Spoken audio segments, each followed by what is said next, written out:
참 모처럼 이 주말에 좋은 일기를 하나님이 주신 것 같습니다. 그저 화창한 이 봄날 오늘 또 주의 전을 찾으신 여러분 모두를 진심으로 환영합니다.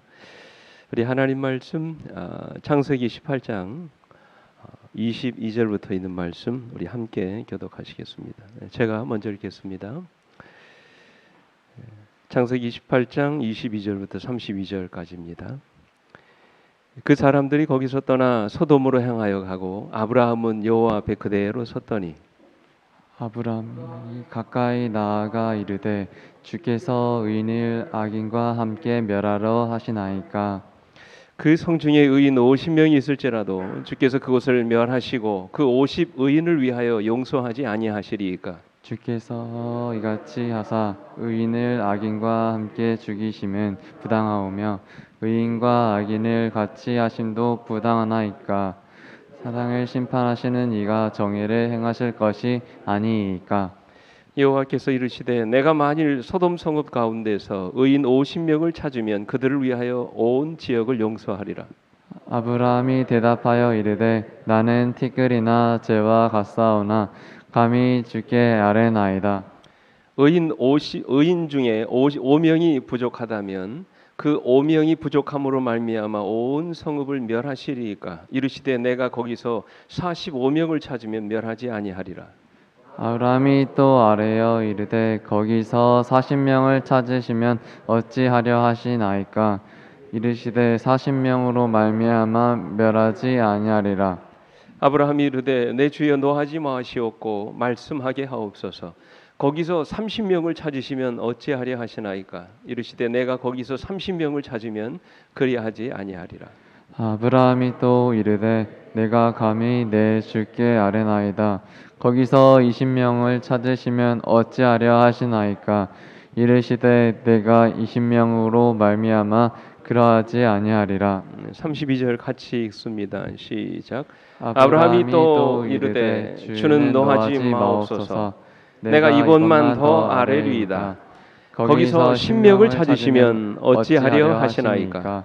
이르시되 내가 10명으로 말미암아 멸하지 아니하리라. 아멘. 저는 오늘 이 말씀을 본문으로 해서 아브라함의 중보기도라고 하는 제목을 가지고 한 시간 같이 은혜를 나누려고 합니다. 여러분, 지금 우리 교회가 무슨 기간입니까? 대신방 기간이죠.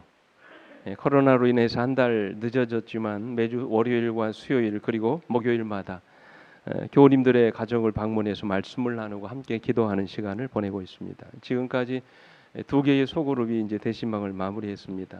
개인 사정으로 신방을 못 하신 그런 가정도 있지만 바라기는 이번 신방 기간 동안 우리 모든 성도님들의 각 가정을 방문하려고 합니다.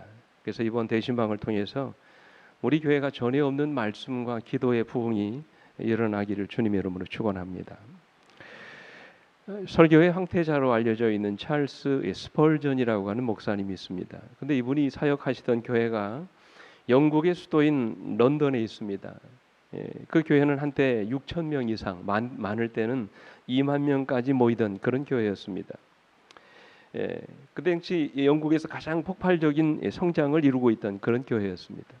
근데 스펄전 목사님의 전기를 읽어보면 그는 교회 부흥의 비결을 묻는 사람들을 언제나 본당이 아닌 지하에 있는 기도실로 데려갔다고 합니다. 그곳에서 교회의 부흥과 목회자를 위해서 기도하고 있는 성도들의 모습을 보여주면서 그는 항상 이런 말을 했대요. 이것이 우리 교회가 부흥하는 비결입니다. 기도가 바로 나의 힘이고 이곳이 바로 우리 교회의 영적인 발전소입니다. 그런 말을 했다는 것입니다.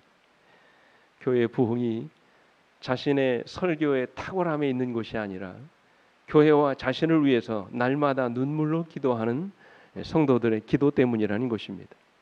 실제로 스펄전 목사가 그 교회를 떠난 뒤에는 교회 성장이 멈추고 내리막길을 걷게 됐는데 대부분의 신학자들은 그 교회의 몰락의 원인 중 가장 큰 원인이 그 교회에서 기도 모임이 사라졌기 때문이라고 지적했습니다.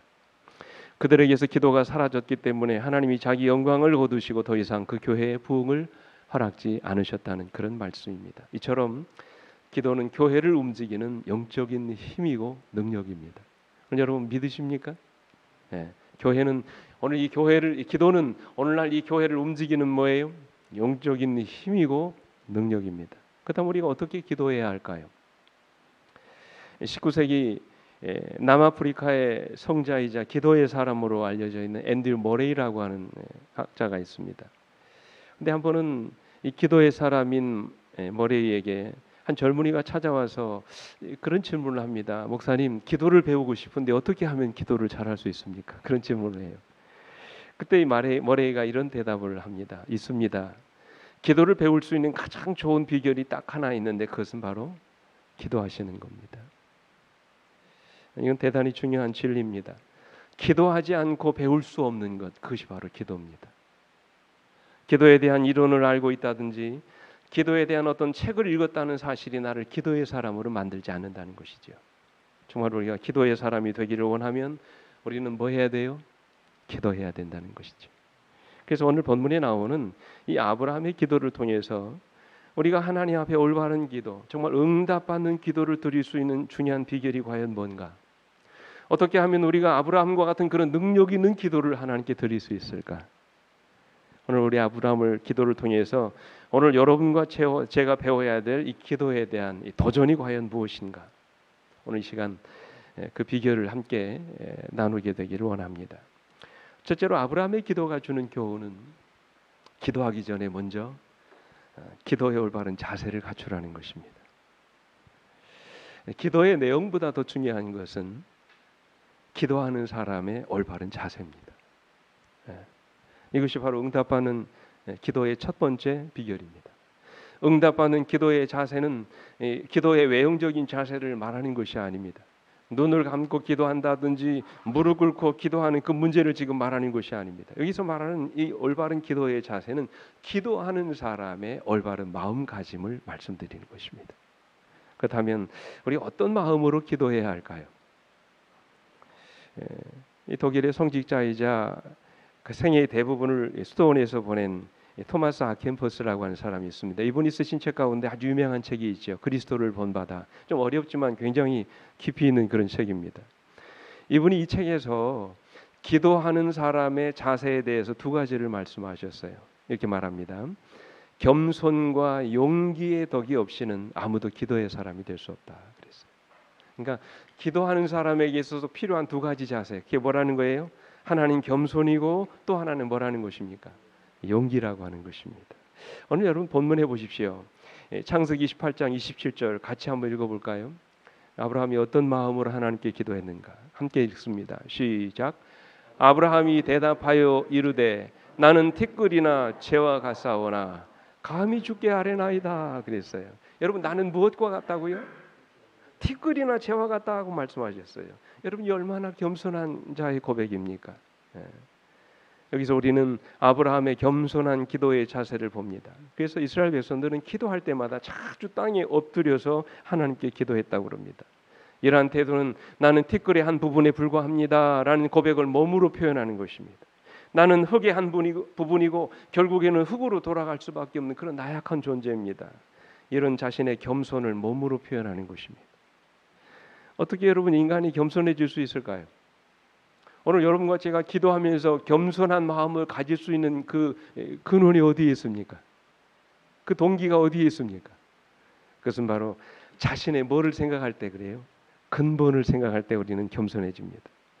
참으로 자신이 있는 모습 그대로를 볼 수 있을 때 우리는 하나님 앞에 겸손해지지 않을 수 없는 것입니다. 그러지 않을 때 인간은 교만해집니다. 자기가 뭐 대단한 존재인 것처럼 착각하고 교만해지는 것입니다. 그러나 우리가 우리 자신의 근본을 알게 될 때 우리는 하나님 앞에 겸손해질 수밖에 없는 것입니다. 그래서 아브라함처럼 하나님 나는 티끌에 불과한 존재입니다. 하나님 나는 흙으로 돌아갈 수밖에 없는 나약한 존재입니다. 이런 고백을 할 수밖에 없는 것이지요. 우리 영감의 글은 이렇게 말씀하십니다. 기도는 가장 거룩한 영혼의 활동이다. 그것은 진실하고 겸손하고 열렬해야 한다. 탄원자가 거룩한 임재 앞에 있음을 느낄 때, 자 뭐는 잊어버린 바 된다고요? 자아는 잊어버린 바 된다. 그는 인간적인 재능을 과시하기 위해 욕망을 갖지 않을 것이다.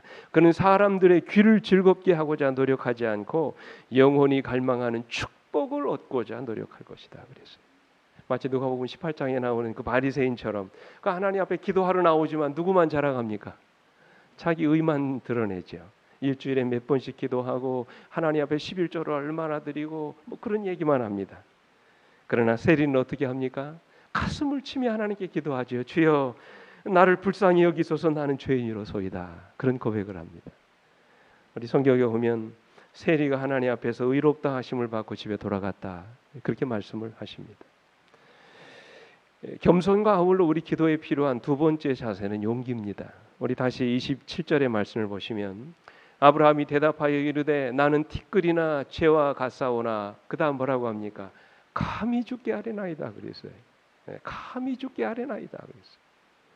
이 감히 죽게 아뢰다라는 말은 이 아브라함의 무엇을 표현하는 것입니까? 용기를 표현하는 것입니다. 이 말이에요. 하나님 저는 연약함을 압니다. 저의 연약함을 알기에 감히 하나님의 전능하심을 의지합니다. 하나님 저는 저의 무지함을 압니다. 저의 무지함을 알기에 지혜로우신 하나님을 제가 의지합니다. 하나님 저는 저의 죄 많고 허물 많은 인생을 압니다. 그렇기 때문에 감히 십자가의 주님을 바라봅니다. 우리 이런 마음으로 기도해야 된다는 것이죠. 이것이 바로 신앙인이 가져야 될 용기라는 것입니다. 이러한 겸손과 용기가 있을 때 우리가 비로소 하나님 앞에 기도할 수 있게 되는 것입니다. 이런 겸손과 용기가 우리로 하여금 하나님 앞에 진정한 기도를 드릴 수 있도록 우리 마음을 준비한다는 것입니다. 혹시 여러분 보신 분 계실지 모르겠습니다만 메리큐스 마네라고 하는 부인의 이야기가 있습니다. 이분은 남편이 사업을 실패하고 부도를 내고 어디론가 잠적을 했습니다. 종종 그런 일이 있지 않습니까?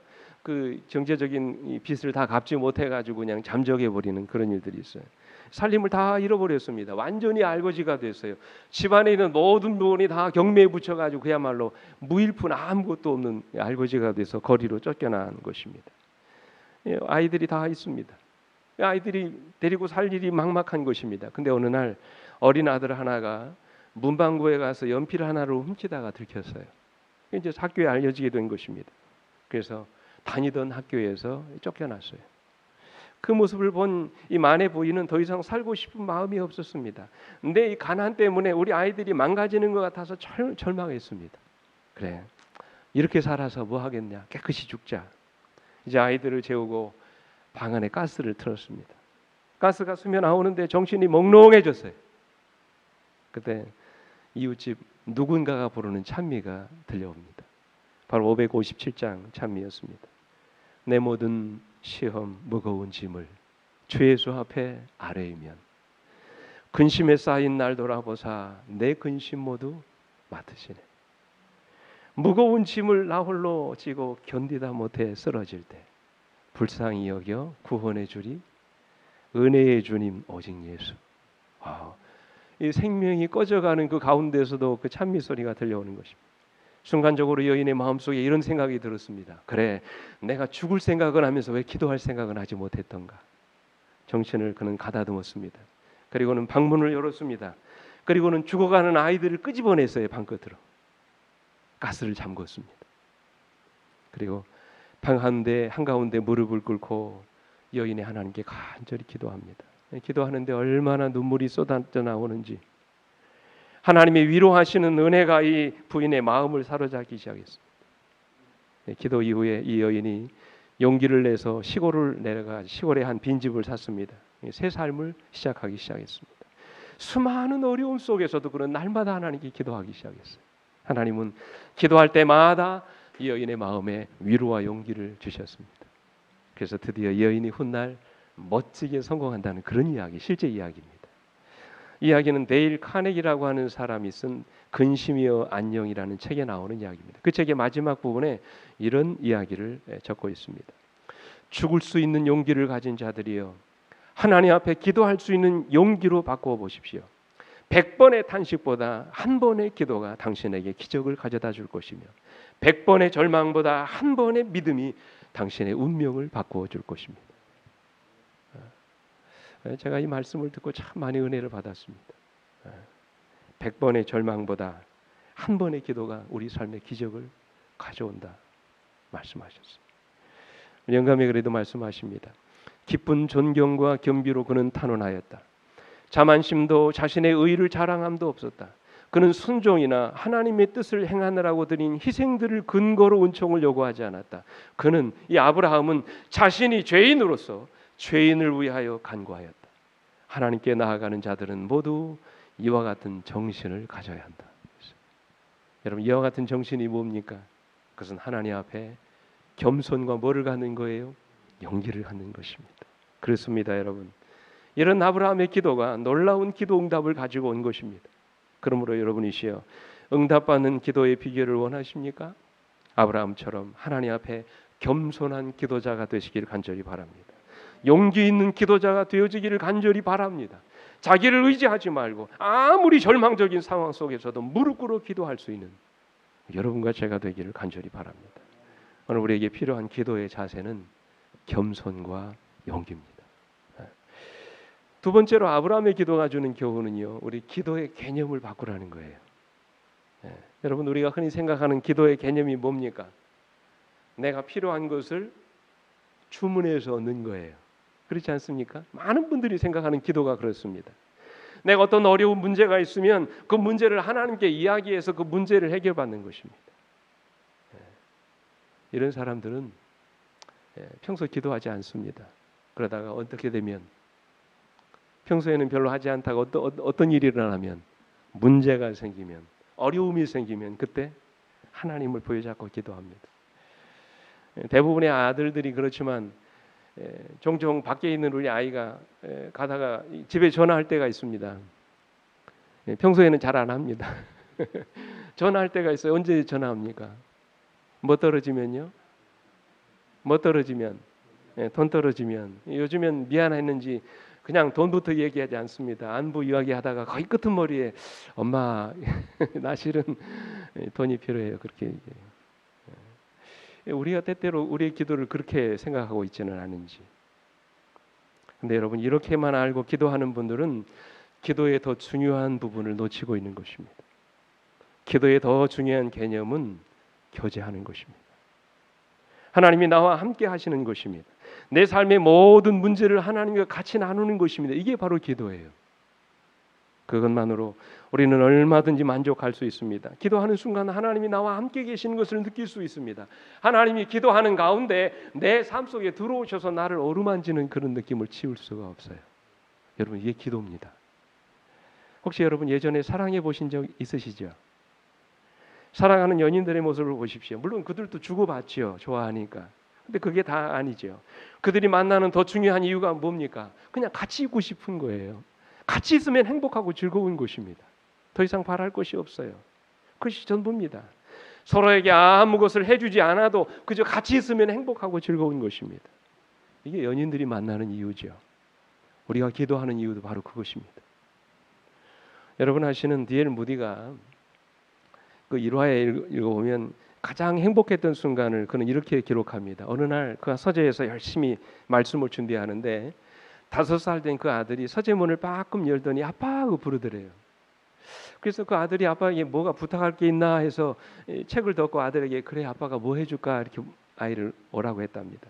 그랬더니 아들이 하는 말이 그 자리에서 이렇게 말하더래요. 아니에요 아빠, 아무것도 원하지 않아요. 그냥 아빠하고 같이 있고 싶어서 온 거예요. 무디는 그 순간을 회상하면서 그때처럼 자기에게 행복을 주었던 순간은 없었다. 그는 그렇게 이야기합니다. 이것이죠, 여러분. 하나님의 기쁨도 여기에 있습니다. 다시 여러분 말씀드립니다. 기도는 거래가 아닙니다. 기도는 교제입니다. 하나님과 함께 있는 것입니다. 그러나 오늘 저와 여러분의 기도의 공간 속에는 얼마나 이 교제하는 모습들이 나타나고 있습니까? 기도하는 여러분과 저의 삶을 통해서 얼마나 하나님의 임재를 느끼고 그분을 경험하고 계십니까? 기도의 경험이 깊어질수록 기도는 하나님과 함께 있는 것이라는 사실을 아주 뼈저리게 느낍니다. 매일 아침 하나님과 함께 있는 기도의 경험 속에서 하나님의 거룩한 임재를 느낍니다.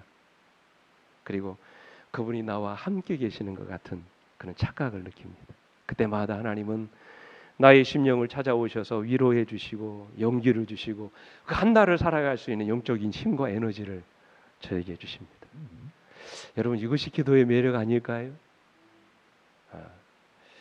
어느 아들이 잠잘 시간이 되면 자기 침대 속으로 쏙 들어가면서 항상 아빠가 있는 쪽을 향해서 그렇게 말한답니다. 아빠 거기 계시지요?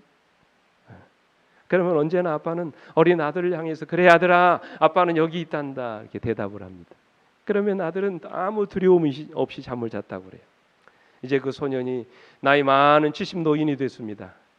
그러나 그는 늘 그랬던 것처럼 잠자리에 들기 전에 하늘에 계신 아버지 하나님을 향하여 기도합니다. 아버지 거기 계시지요?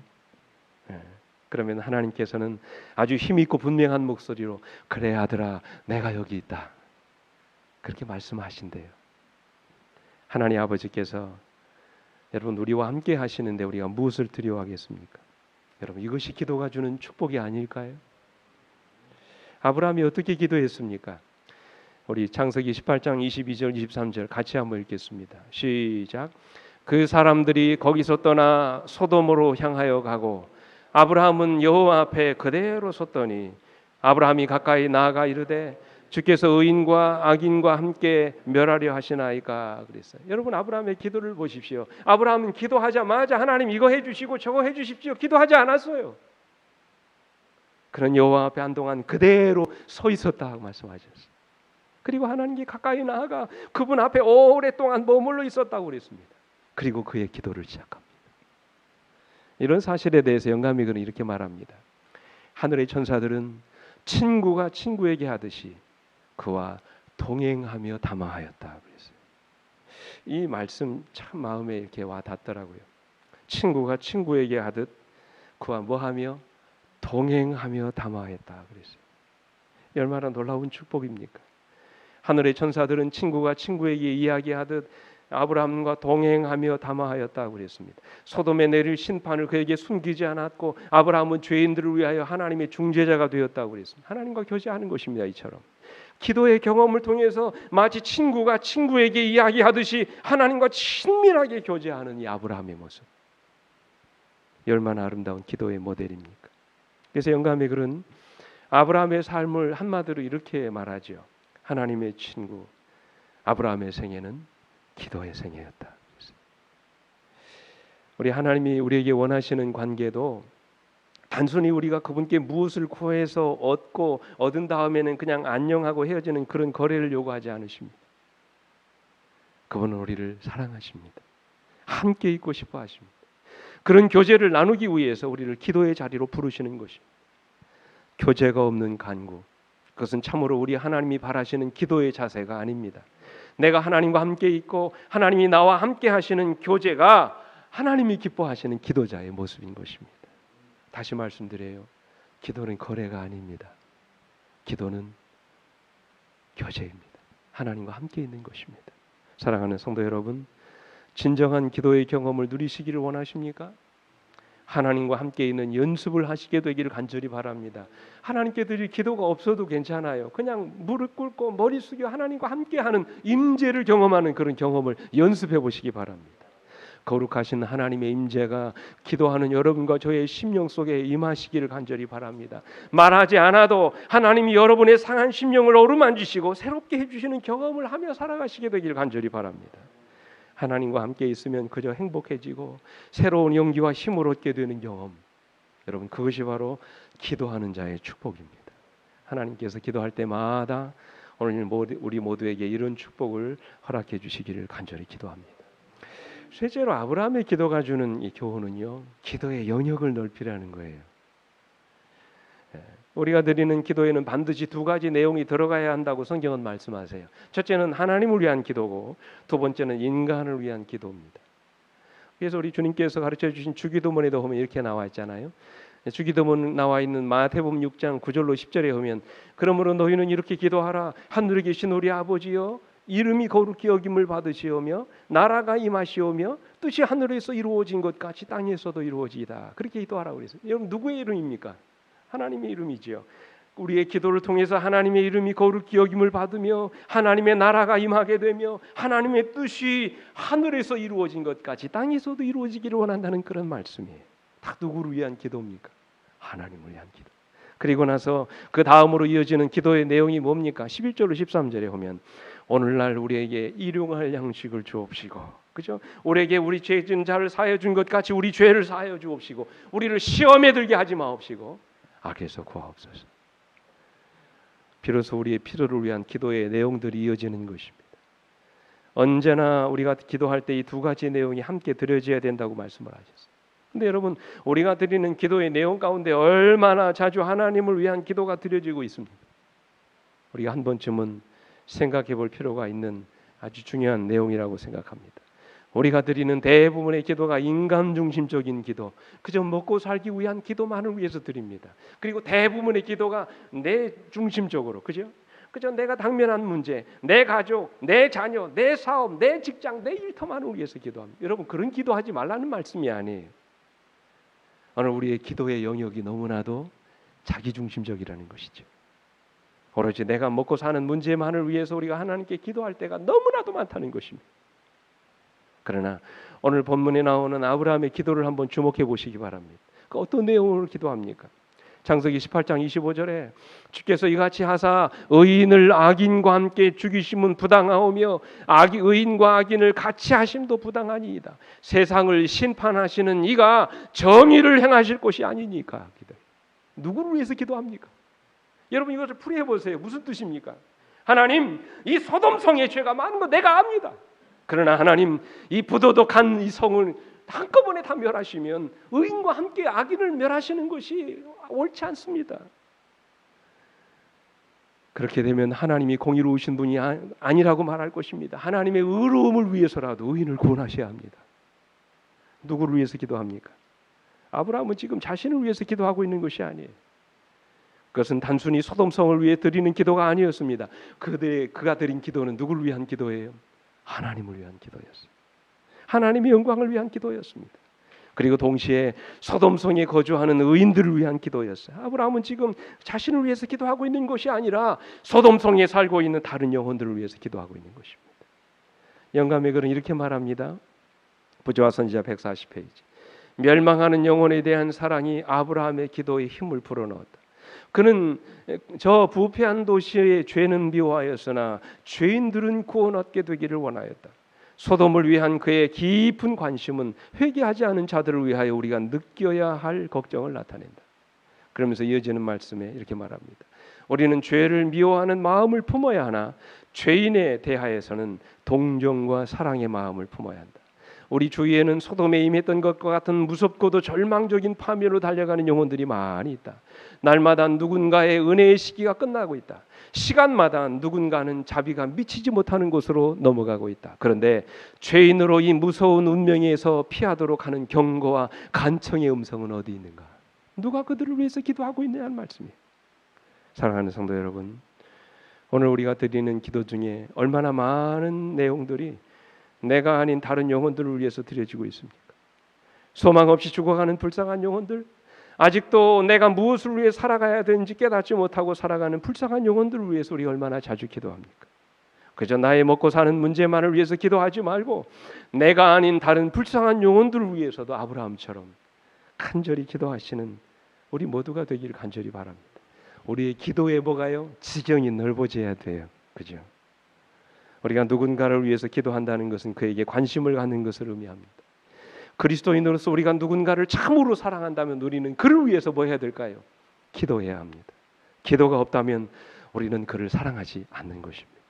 내가 누군가를 향해서 참으로 관심을 가지고 있다면 그를 위해서 엎드려 기도할 수 있어야 합니다. 기도는 우리의 관심이에요. 기도는 우리의 사랑입니다. 기도를 통해서 우리는 이기심을 뛰어넘어서 사랑을 실천하며 형제를 향한 진정한 우리의 관심의 영역을 넓혀가는 것입니다. 그리고 우리가 드린 기도를 통해서 불쌍한 영혼들이 구원을 받게 되는 이것이 바로 기도의 능력이죠. 이런 기도가 세상을 변화시키는 것입니다. 우리 모두 이런 기도의 소유자들이 되기를 주님의 이름으로 축원합니다. 마지막으로 아브라함의 기도가 주시는 교훈은 우리의 기도에 성실함을 더하라는 것입니다. 여러분, 응답받는 기도에 있어서 가장 중요한 것 가운데 하나가 우리의 기도에 뭐를 더하는 거예요? 성실함을 더하는 것입니다. 계속해서 찾고 두드리라는 것입니다. 그저 한두 번 하고 멈추는 그런 메뚜기식 기도가 아니라 널뛰기식 기도가 아니라 한 번 기도하면 뭐를 보라는 말이에요? 끝을 보라는 말이에요. 뭐 할 때까지? 응답할 때까지. 우리 주님이 말씀하셨죠. 마태복음 7장 7절로 8절에 보면 같이 읽습니다. 시작. 구하라 그리하면 너희에게 주실 것이요 찾으라 그리하면 찾아낼 것이요 문을 두드리라 그리하면 너희에게 열릴 것이니 구하는 이마다 받을 것이요 찾는 이가 찾아낼 것이요 두드리는 이에게는 열릴 것이니라 말씀하죠. 무슨 말씀입니까? 구하라는 거예요. 그래도 안 되면 찾으라는 것입니다. 찾아도 안 되면 뭐 하라는 거예요? 문을 두드리라는 것이에요. 끊임없이 기도가 응답되는 그 순간까지 찾고 두드리라는 것이. 그래서 영감의 선지자는 이렇게 말씀하셨어요. 기도를 꾸준히 하는 일은 응답을 받는 한 조건이 된다. 우리의 믿음과 경험이 자라나기를 원할지인데 우리는 항상 기도해야 한다. 우리는 기도를 항상 하며 기도를 항상 힘쓰고 기도에 감사함으로 깨어 있어야 한다. 그렇게 말씀을 하셨어요. 오늘 여러분, 이 아브라함의 기도가 우리에게 주는 도전이 무엇입니까? 우리가 오늘 본문의 말씀을 쭉 읽었잖아요. 그의 중보기도를 보면서 여러분들은 뭘 느끼셨습니까? 물론 아브라함의 기도를 생각할 때마다 아쉬움이 남는 게 딱 하나 있어요. 제 개인적인 생각입니다만 왜 그의 기도가 50에서 계속 내려가다가 10에서 멈추었을까? 그런 생각이. 그 의문이 제 마음에 듭니다. 근데 중요한 것은 아브라함이 의인 10명의 구원을 위해서 끊임없이 기도했다는 말이에요. 영감이 그렇게 말하죠. 아브라함은 한 번만 아니라 여러 번 구하였다. 그의 요구가 허락됨에 따라 점점 더 대담하게 되어 그는 10명의 의인만 있어도 그 도시가 멸망되지 않으리라는 보증을 얻기까지 계속 기도했다고 했어요. 결국 이 아브라함의 기도는 어떤 결과를 가져왔습니까? 창세기 19장 29절 같이 읽습니다. 시작. 하나님이 그 지역의 성을 멸하실 때 곧 롯이 거주하는 성읍을 엎으실 때 하나님이 아브라함을 생각하사 롯을 그 엎으시는 중에서 내보내셨더라. 여러분 이 말씀이 감동 아닙니까? 그죠? 끈질긴 아브라함의 기도를 통해서 그의 조카 롯의 가족이 구원받은 것입니다. 하나님이 아브라함을 생각하사 롯과 그의 가족들을 엎으시는 중에 내보내셨다고 말씀하셨어요. 그래서 영감의 글은 이렇게 말합니다. 성실한 기도는 어떤 것이나 하늘에서 들으시는 바 된다.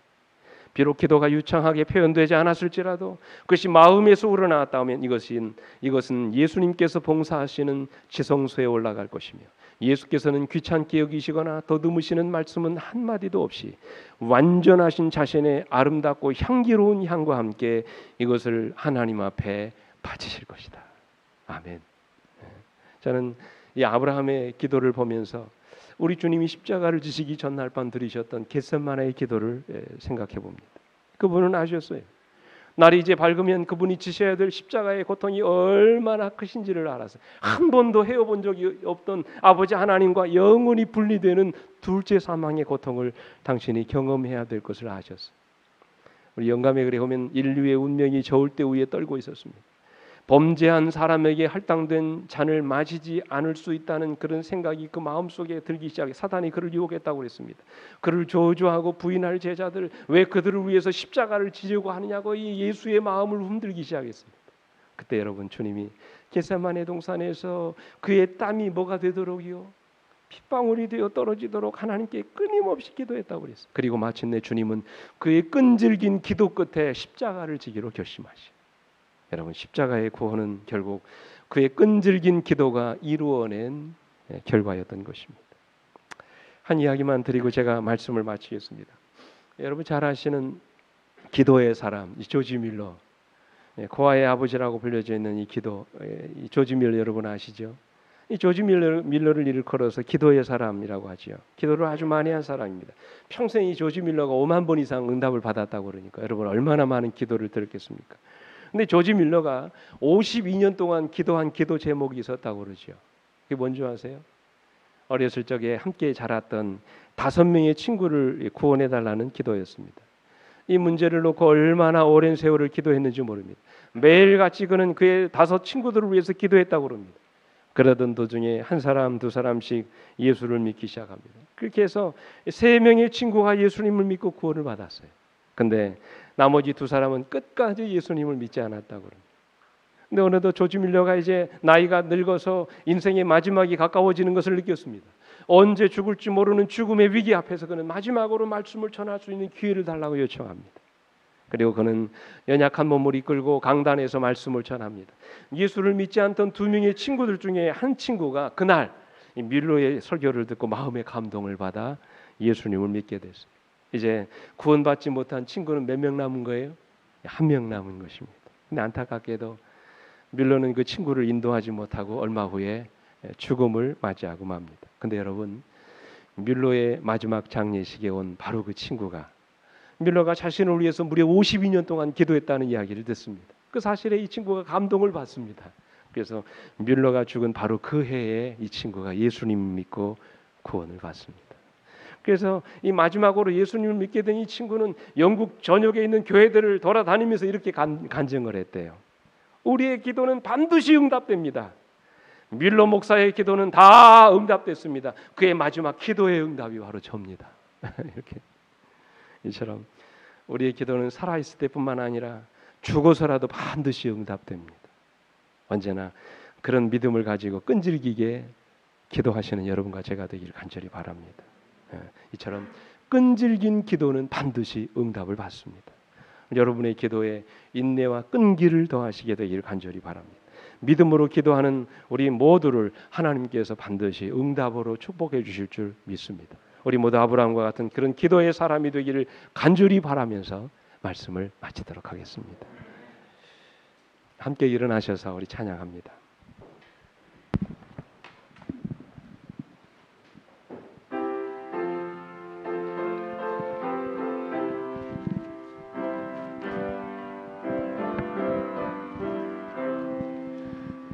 이 생의 험한 길 갈 때 날 위해 기도해 주오.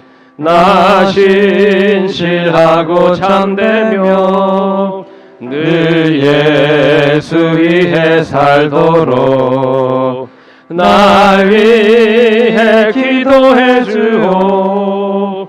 근시험 당했을 때에 친구여 나를 위하여 주님께 기도해 주오. 날마다 승리하도록 날 위해 기도해 주오. 내 영혼 주께 맡기니 그 보호 받게 해주오. 날 위해 기도해 주오. 근시험 당했을 때에 친구여 나를 위하여 주님께 기도해 주오. 내 믿음 굳게 잡도록 친구여 기도해 주오. 주님의 은혜 힘입어 저 좁은 길을 가도록 날 위해 기도해 주오. 근시험 당했을 때에 친구여 나를 위하여 주님께 기도해 주오. 아버지 하나님, 아브라함과 같은 기도의 사람이 되기를 원합니다. 우리의 모든 삶의 순간마다 우리 하나님과 기도로 동행하는 자 되기를 원합니다. 우리로 하여금 겸손한 심령과 용기를 허락해 주시옵소서. 우리의 기도의 개념을 바꾸게 해 주시옵소서. 기도의 지경을 넓히게 하여 주시옵소서. 응답될 때까지 끊임없이 기도하는 백성들 되게 해 주시옵소서. 기도가 곧 우리의 삶이요, 우리 삶이 곧 기도가 되게 해 주시옵소서. 이제는 우리 아버지 하나님의 놀라우신 은혜와 그 아들 예수 그리스도의 다함이 없는 십자가의 사랑과 오늘도 우리를 다시 일어서게 하시고 끊임없이 하나님께 기도하게 하시는 성령 하나님의 감화 감동하심이 오늘도 아브라함의 기도를 통하여 새롭게 기도에 도전하기로 결심한 주의 성도들 위해 이제로부터 영원토록 우리 모두와 함께해 주시옵기를 우리의 구주이신 예수 그리스도의 이름으로 간절히 축원하옵나이다. 아멘.